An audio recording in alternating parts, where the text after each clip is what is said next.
అపోస్తలుడైన పౌలు కొలస్సీయులకు రాసిన పత్రికలోని 2వ అధ్యాయంలో ఉన్న 23 వచనములు, మీ కొరకును లవొదికయ వారి కొరకును శరీరరీతిగా నా ముఖము చూడని వారందరి కొరకును నేను ఎంతగా పోరాడుచున్నానో మీరు తెలుసుకొనగోరుచున్నాను.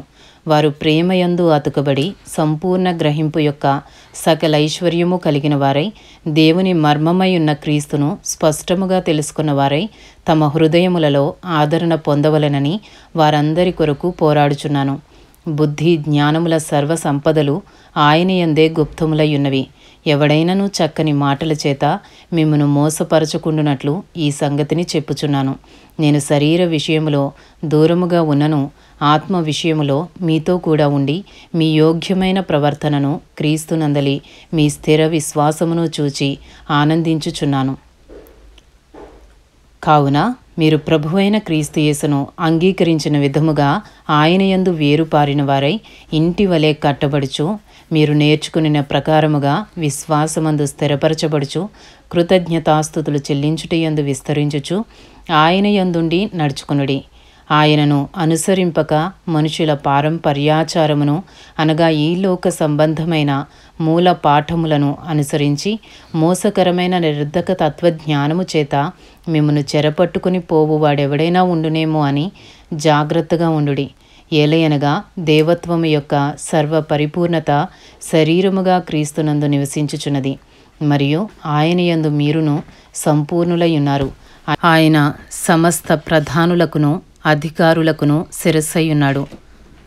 మీరును క్రీస్తు సున్నతియందు శరీరేచ్ఛలతో కూడిన స్వభావమును విసర్జించి ఆయన యందు చేతులతో చేయబడని సున్నతి పొందితిరి.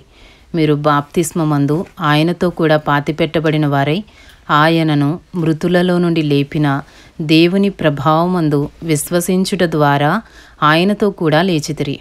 మరియు అపరాధముల వలనను శరీరమందు సున్నతి పొందకయుండుట వలనను మీరు మృతులై ఉండగా దేవుడు రాతరూపకమైన ఆజ్ఞల వలన మన మీద రుణముగాను మనకు విరోధముగాను ఉండిన పత్రమును మేకులతో సిలువకు కొట్టి దాని మీది చేవ్రాతను తుడిచివేసి మనకు అడ్డము లేకుండా దానిని ఎత్తివేసి మన అపరాధములన్నిటినీ క్షమించి ఆయనతో కూడా మిమ్మును జీవింపచేసెను.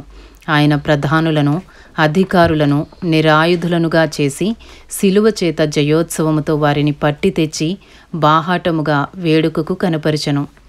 కాబట్టి అన్నపానముల విషయములోనైనను పండుగ, అమావాస్య, విశ్రాంతి దినము అను వాటి విషయములోనైనను మీకు తీర్పు తీర్చనెవనికిని అవకాశమియ్యకుడి. ఇవి రాబోవు వాటి ఛాయయే గాని నిజస్వరూపము క్రీస్తులో ఉన్నది.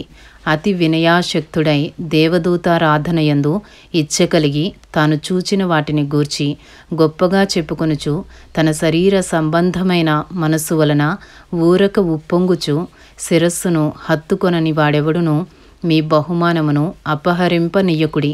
ఆ శిరస్సు మూలముగా సర్వ శరీరము కీళ్ల చేతను నరముల చేతను పోషింపబడి అతుకబడినదై దేవుని వలన కలుగు వృద్ధితో అభివృద్ధి పొందుచున్నది.